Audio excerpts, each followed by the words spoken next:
Sinampahan ng reklamong plunder at graft si dating Narvacan, Ilocos Sur Mayor Chavit Singson. Inihain ito sa Office of the Ombudsman ng mga grupo ng mga magsasaka at mangingisda mula po sa Narvacan, Ilocos Sur.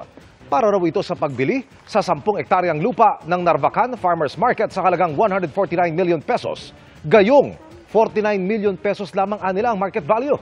Inareklamo rin ng grupo ang illegal umunong pag-okupa ni Singson sa baybayin ng Sulvec, Ilocos Sur para sa itinayong rest house.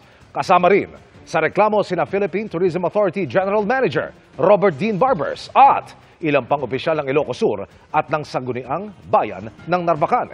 Itinanggi ni Singson ang mga alegasyong tinawag niyang walang basihan at malisyoso. Isaan niya itong paglilihis at paninira mula sa political detractors.